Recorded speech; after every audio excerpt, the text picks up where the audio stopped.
assassinatos, estupros, crimes, traições e massacres. Não são a trama de uma série policial. São relatos do livro mais vendido e venerado. O livro mais vendido da história da humanidade. A Bíblia. Um livro no qual se narra a bondade do Criador, mas cheio de histórias de onde emergem a sangrenta ira de Deus. Em nome de Deus, pode-se realizar atos violentos contra a humanidade. Histórias de morte e vingança traduzidas em mais de 2.500 idiomas. Aqueles que se rebelam perante Deus, aqueles que se negam a servi-lo, não podem permanecer em sua presença. Nós mesmos nos condenamos ao inferno. Esses relatos são apenas passagens de amor e paz? Jesus fala de um Deus amoroso, incondicional. Ou há também crime, morte e destruição? Não é um Deus muito humano aquele da Bíblia. É um Deus que funciona muito mais do lado do terrorismo. O que há por trás do castigo aos pecadores? Esse é o maior sofrimento nos infernos, a privação de Deus.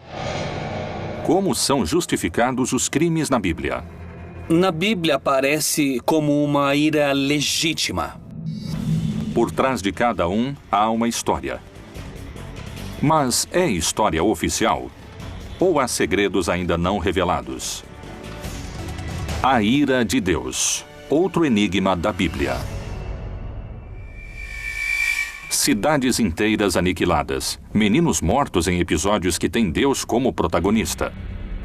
Os crimes, o castigo e o perdão são algumas das ações que se encontram nas páginas bíblicas.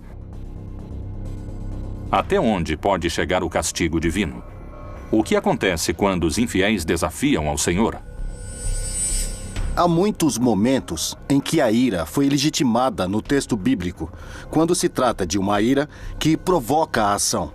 A ira que se desencadeia contra a violência. A ira que se desencadeia contra a injustiça. Homens que reagiram contra o desvio de um projeto social.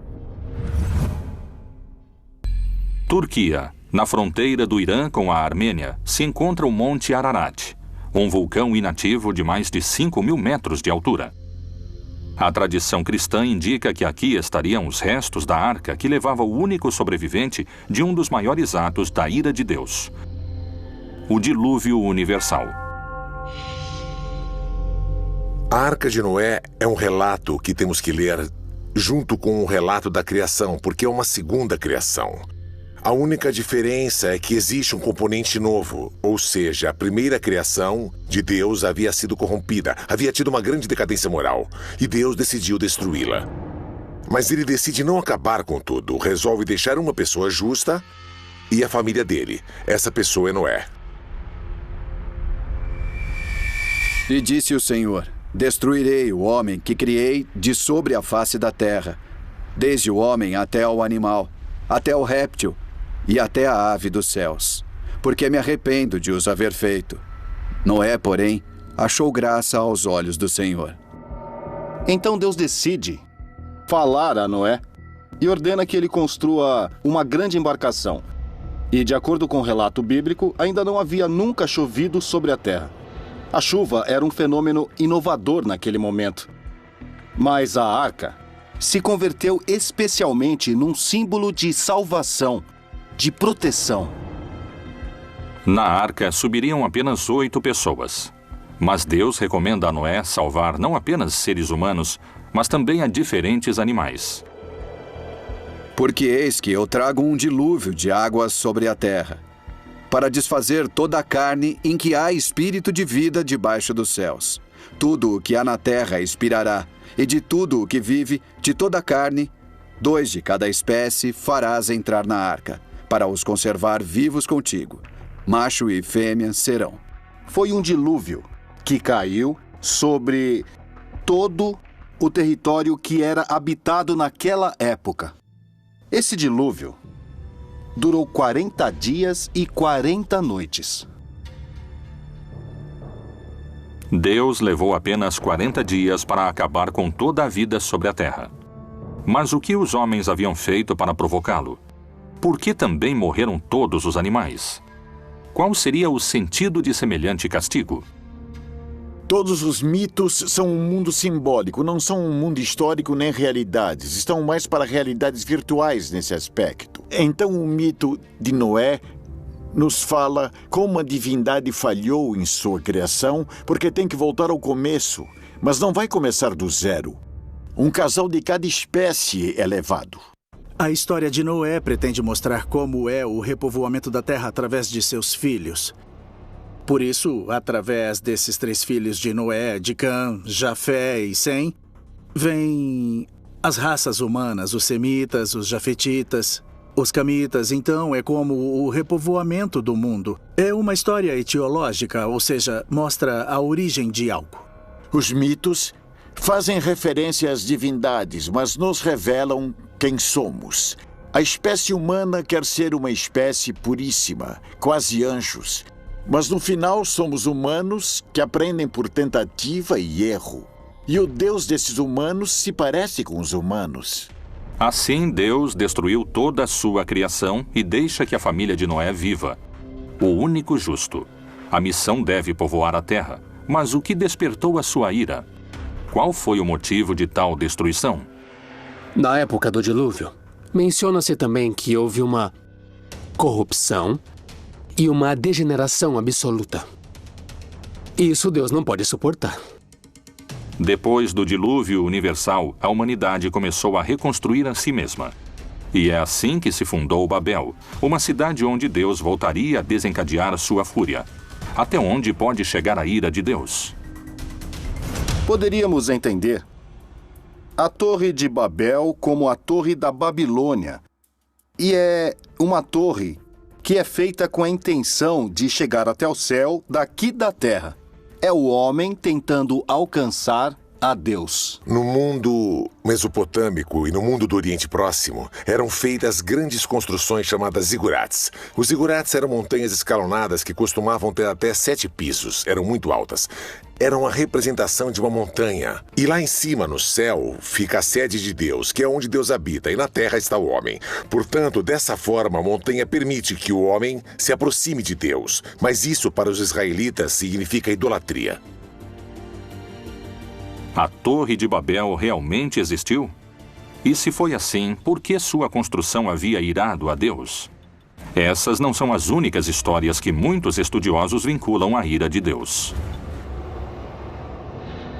O Deus da Bíblia não é bom, é um Deus mau. É um Deus que nos provoca temor. A ele temos que obedecer e render culto, porque tem todo o poder, porque pode nos prejudicar. Deus se incomoda com o desafio que o homem pretende lhe oferecer. A intenção do homem não é crescer. A intenção do homem não é evoluir, não é desenvolver-se. A intenção do homem é alcançar a Deus, o que se constitui um desafio. E esse desafio é o que vai ser castigado. A Torre de Babel representa o orgulho do homem, a vaidade ao tentar alcançar o céu por sua conta, que foi o mesmo pecado do Jardim do Éden. Sempre que tentamos ser Deus, Deus dá um fim a essa situação. Por isso, ele destrói a torre, separa o povo e cria idiomas diferentes, razão pela qual não podem se comunicar entre si como antes. E o Senhor disse: Eis que o povo é um, e todos têm uma mesma língua. E isto é o que começam a fazer. E agora não haverá restrição para tudo o que eles intentarem fazer. Desçamos e confundamos ali a sua língua, para que não entenda um a língua do outro. Deus é cruel e invejoso. Quando uma pessoa está chegando à perfeição, Deus se enche de inveja e cria impedimentos, cria travas. Alguns especialistas afirmam que a ira de Deus encontra seu ponto mais alto no inferno.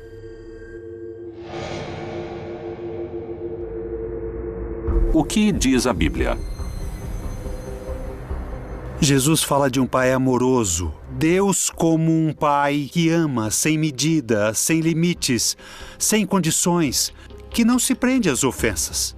Não vos vingueis a vós mesmos, amados, mas dai lugar à ira, porque está escrito: Minha é a vingança, eu recompensarei, diz o Senhor. A vingança.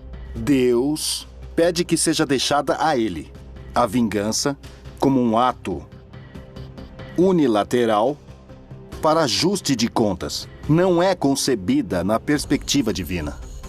Para muitas religiões, a morte é a passagem para a vida eterna. Mas dentro da tradição cristã, a vida eterna é o resultado do comportamento que um ser humano teve ao longo de sua vida. A teologia cristã construiu um mapa do castigo divino. Por que Deus criou um lugar para que os pecadores ardam se seu amor é infinito? O inferno é um lugar de sofrimento que Deus fez para o diabo e seus anjos. Os que se negam a servi-lo não podem permanecer em sua presença. Nós mesmos nos condenamos ao inferno. Depois da morte, temos 3 grandes realidades: o céu, para o justo, para o que merece estar cara a cara com Deus; o inferno, para aqueles que definitivamente se condenam; e um estado intermediário onde intensificamos o amor. É o purgatório. O purgatório seria este cárcere que Jesus descreveu e no qual pagamos o que estamos devendo. O limbo é um lugar proposto por diferentes pessoas da igreja ao longo dos séculos para serem misericordiosos em um sentido. Havia os que podem ter levado uma vida virtuosa, mas não sabiam do batismo. Especialmente as crianças, que morriam antes do batismo. Assim, o limbo representa uma espécie de paraíso natural, um paraíso celestial. O inferno é uma sala de tortura para que os homens temam ao castigo de Deus? É um lugar que existe realmente? O que Jesus disse no Novo Testamento sobre o inferno? Ele ameaçava seus discípulos com as consequências da ira de Deus? E se o teu olho te escandalizar, lança-o fora.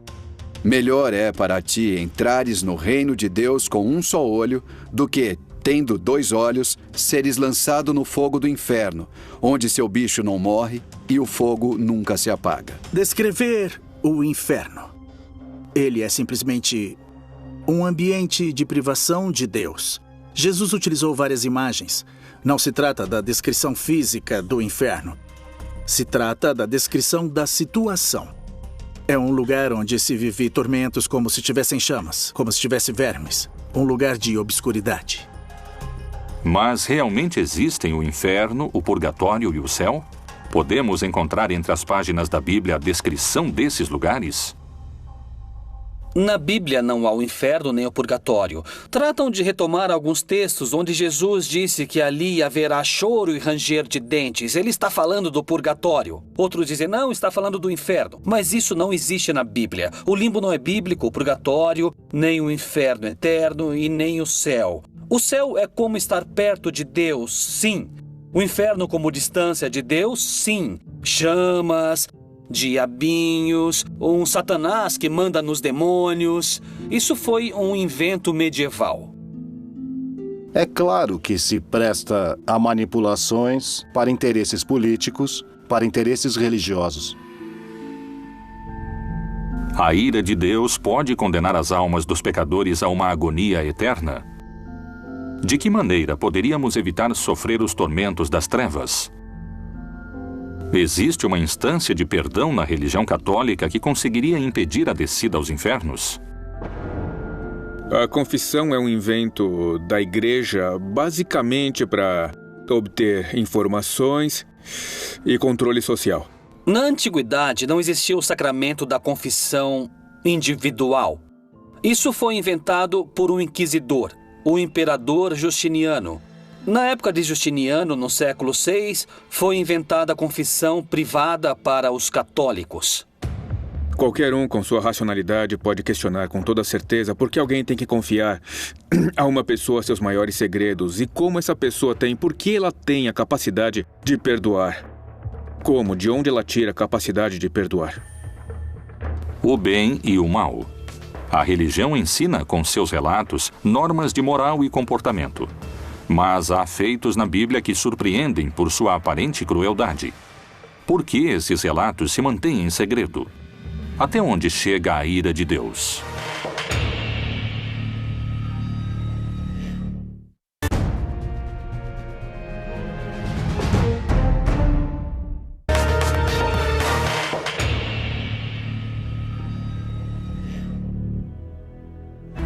A ira de Deus se desencadeia com força sobre os crentes pecadores.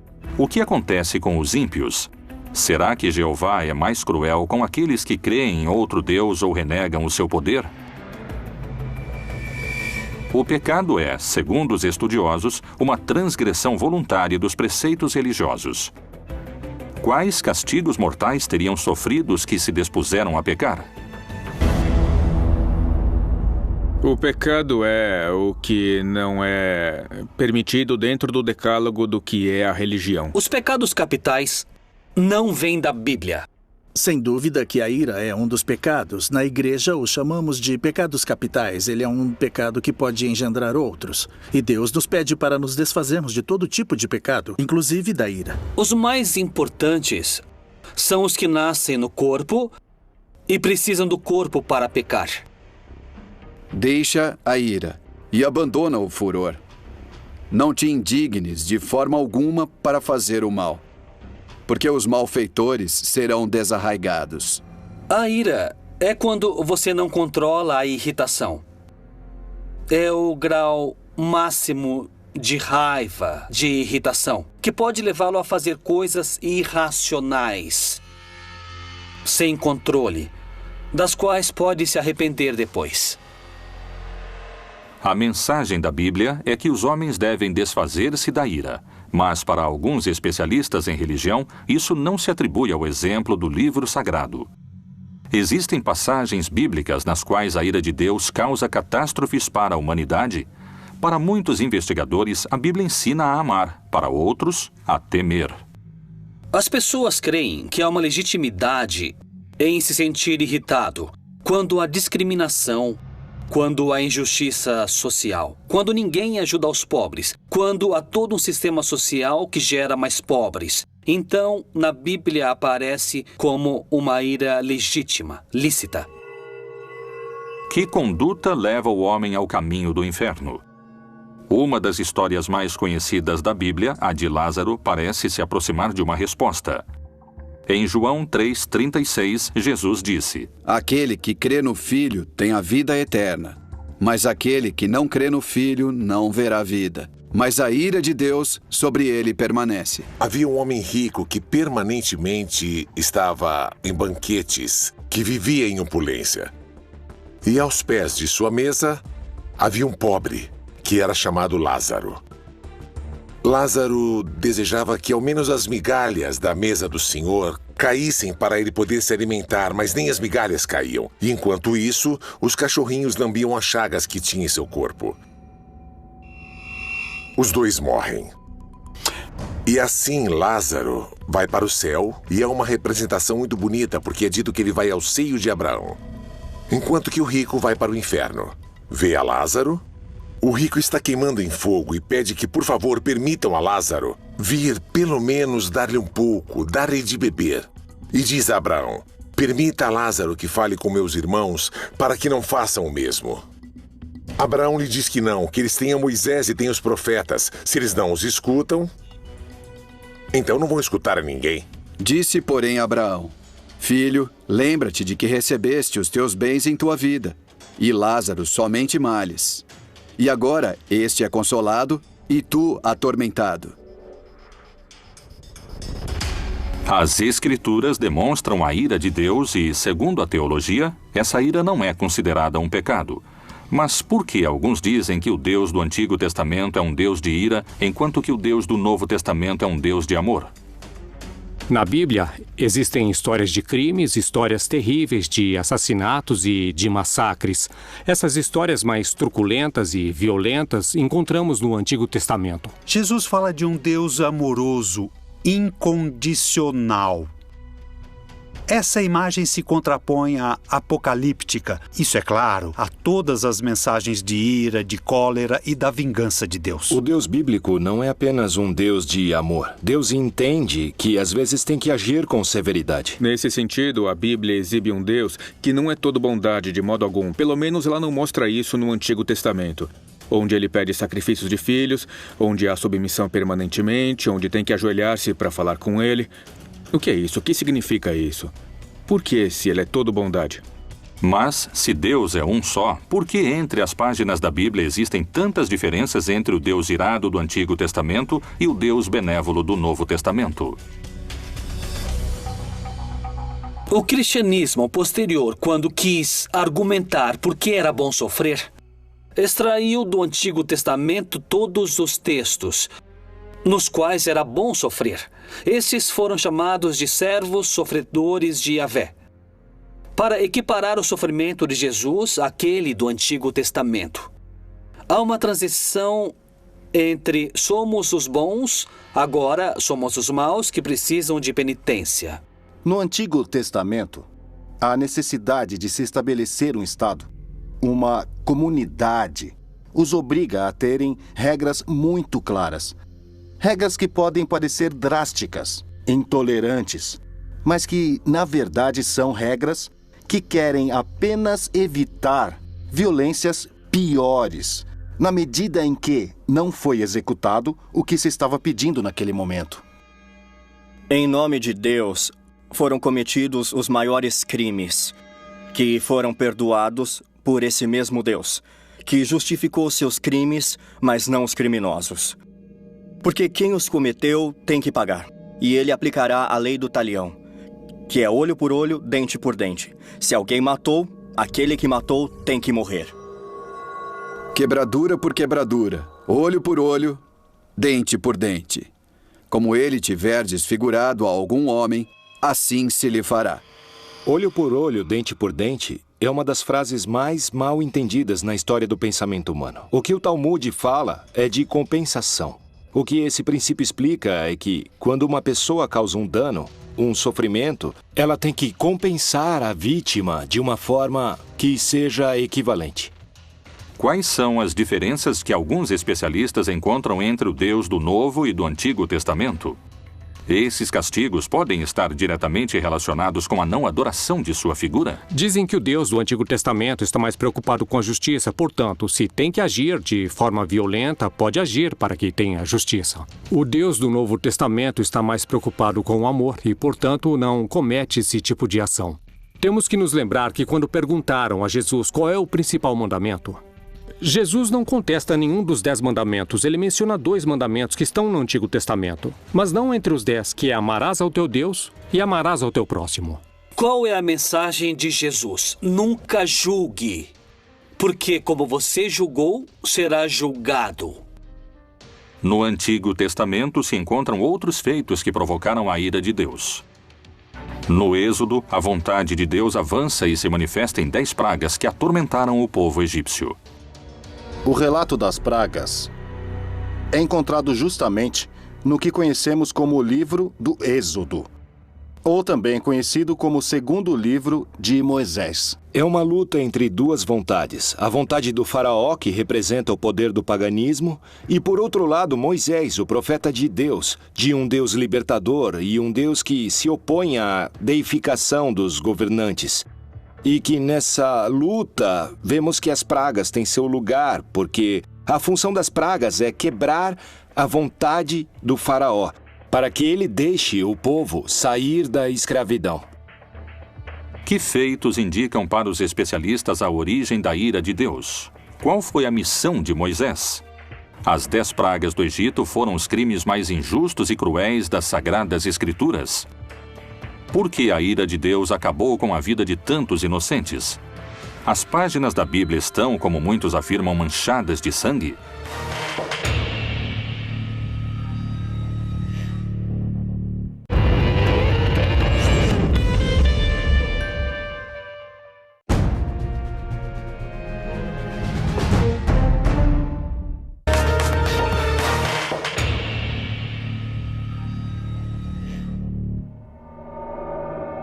As 10 pragas do Egito são alguns dos relatos mais surpreendentes dos textos da Bíblia. Mas elas realmente existiram? A ira de Deus pode ter sido tão severa sobre milhares de egípcios?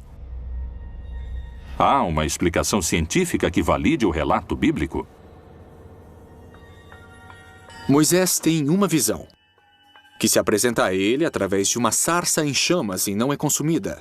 Através dessa sarça, Deus pede a Moisés que liberte o povo de Israel do Egito. Como todo bom profeta, Moisés, em princípio, recusa a missão que Deus lhe encomenda e diz que não está preparado. Por que eu? Mas Deus insiste que ele é a pessoa. Moisés havia levado uma vida comum até o momento em que Deus se apresentou com uma missão, talvez a mais significativa na história da religião.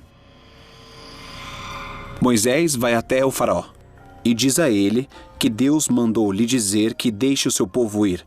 O faraó não aceita e por isso, então, Deus começa a mandar castigos, como encontramos em algumas traduções, mandar pragas ao faraó do Egito, para que liberte o povo. Diante da negativa de dar a liberdade ao povo de Moisés, o faraó recebe o castigo de Deus. As pragas divinas começam a recair sobre a população indefesa do Egito.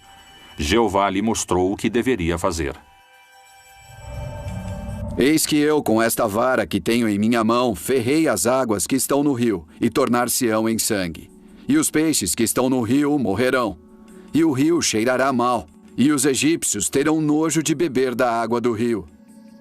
Há uma simbologia muito forte aqui. O rio Nilo era um rio adorado por eles, porque na verdade viviam do rio. E transformá-lo em sangue é transformá-lo em uma coisa impura. O faraó pede a Moisés que, por favor, detenha a praga. Deus age, a praga se detém, e uma vez a praga detida, o faraó volta a endurecer seu coração, e então começa novamente o ciclo com uma nova praga. Depois da promessa do faraó e seu posterior arrependimento, Deus entende isso como traição e seu contra-ataque é mais forte. Porque esta vez enviarei todas as minhas pragas sobre o teu coração, e sobre os teus servos, e sobre o teu povo, para que saibas que não há outro como eu em toda a terra. O que se mostra nas pragas é uma progressão sucessiva que vai aumentando sua atividade e sua agressividade. Depois vêm as rãs, as chagas e os mosquitos, de novo animais que transmitem impurezas. Dentro dessa cadeia, aparece uma praga que são os piolhos. Encontramos a praga das moscas.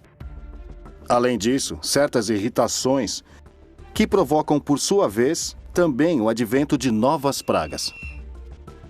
As pragas que começam a castigar o Egito são cada vez mais perigosas, mais violentas, mais letais.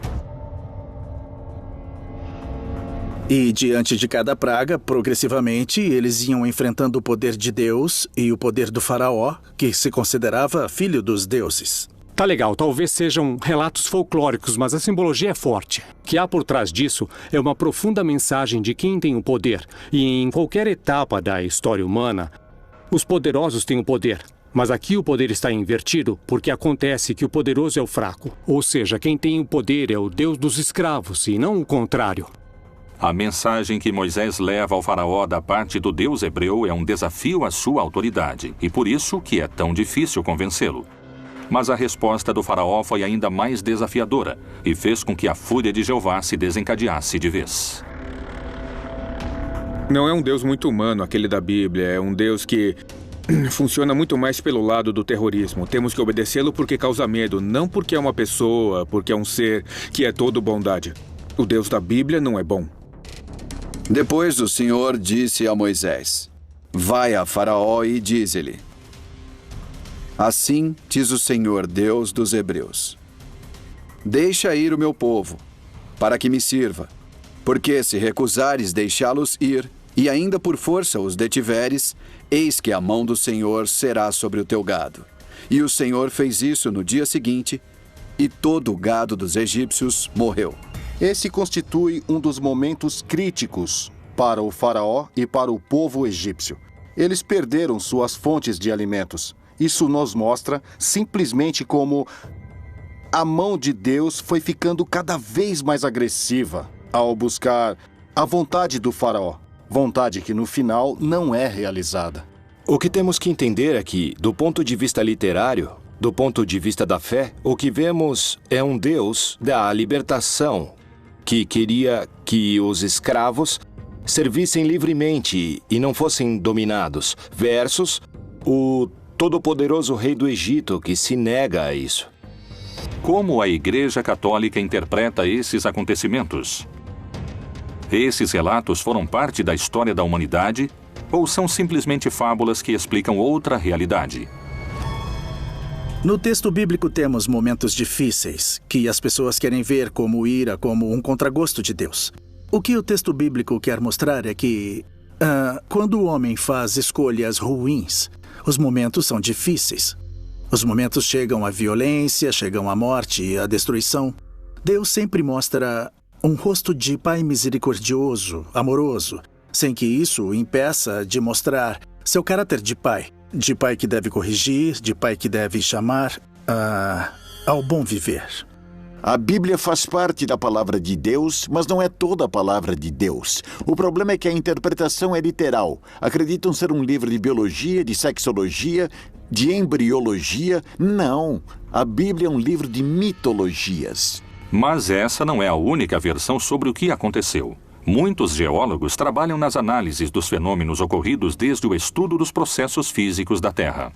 A aparição de todas essas pragas, como as moscas, mosquitos, piolhos, rãs, etc., possivelmente esteja vinculada ao fato de ter havido um aumento da umidade do ambiente e todas essas pragas foram muito favorecidas. O tema da morte do gado, muitas vezes, quando há muita umidade, o gado transita por pântanos, que são zonas inundadas, ou charcos. Então, os animais sempre estão com as patas submersas em água. Ele se infecta e tem enfermidades e morrem rapidamente. Essas pragas e maldições podem ser rebatidas com um enfoque científico e geológico? Como se explica, a partir dessa perspectiva, a praga do rio Nilo repleto de sangue? Muito possivelmente esteja vinculada a uma explosão da vida dentro do próprio rio, que era basicamente de algas vermelhas, que mudavam a coloração da água. A questão é a interpretação que as pessoas fizeram naquela época. As pragas aniquilaram milhares de egípcios. O Egito sofreu com o lado mais sombrio de um Deus sem misericórdia.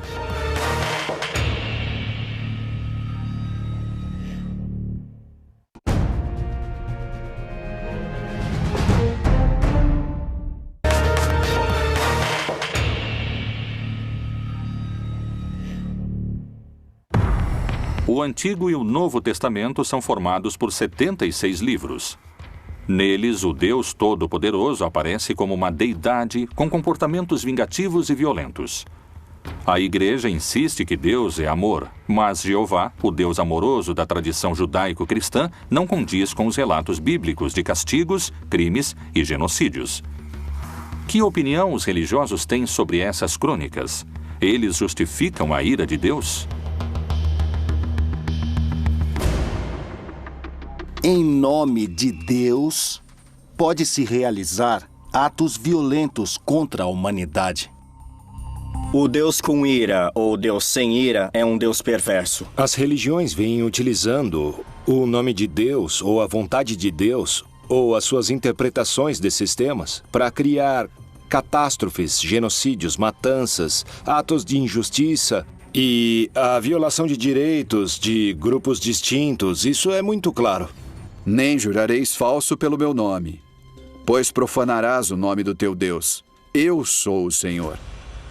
Os castigos de Deus parecem ser implacáveis, segundo algumas interpretações. Um exemplo poderia ser a história de Sodoma e Gomorra. Esse relato conta que milhares sofreram uma morte lenta e dolorosa sob o fogo de enxofre. Com base nisso, nos cabe mencionar, como vemos em passagens bíblicas, que de repente aparece ou se manifesta a ira de Deus, como por exemplo o dilúvio em Sodoma e Gomorra. Como quando Deus subverteu a Sodoma e a Gomorra e as suas cidades vizinhas. Diz o Senhor: assim ninguém habitará ali, nem morará nela o Filho de Homem. Há uma ordem central a esse povo que havia sido peregrino por 40 anos no deserto e foi acolhido por outros povos porque encontravam-se pessoas no deserto habitando-o. Então, como fora um povo peregrino, pede-se que acolham aos forasteiros, aos hóspedes que são sagrados. E aqui o problema é que esses dois povoados, tanto Sodoma como Gomorra, não amparam os hóspedes de modo sagrado. A violência de Deus nessa história é extrema, desmedida. Especialistas asseguram que, com base na interpretação desses mitos, o nome de Deus tem sido usado em vão muitas vezes para exercer diversos tipos de violência e discriminação. A lei sagrada é para com os hóspedes. Mas então esses povos rompem essa lei sagrada. Não acolhem os anjos como hóspedes. Querem abusar deles. E aqui o problema não é a questão homossexual, é o abuso. A Bíblia não fala disso. Fala de hospitalidade. E isso é o que é castigado nesse mito. Toda tradução tem uma ambiguidade. É o mesmo que traduzir a Bíblia e traduzir uma obra do inglês, um Shakespeare ou qualquer autor. É mais cruel o relato do que se passa, mas essas são coisas menores. Eu creio que não afetam muito aos sentidos. Enfim, assassinar é ruim, não é? Seja quem for. A ira de Deus poderia ser justificada segundo as diversas interpretações das Escrituras Sagradas? A Bíblia não tem o monopólio da violência. Muito menos o Alcorão, nem nenhum outro texto, ou seja, existe violência em todas as tradições. A pergunta é como são interpretados os textos e como são vividos. A ira de Deus é propriamente de Deus e ele sabe quando se deve aplicá-la e quando não. E porque não entendemos sua conduta, não significa que não tenha sentido. A Bíblia, um livro que compila histórias de violência e crimes onde Deus é vingativo e cruel. É necessário o castigo eterno no inferno? Como são justificados os crimes na Bíblia? Quanta violência terá sido cometida em nome de Jeová? A ira de Deus poderia ser justificada segundo as diversas interpretações das Escrituras Sagradas? A ira de Deus, outro dos grandes mistérios da Bíblia Proibida.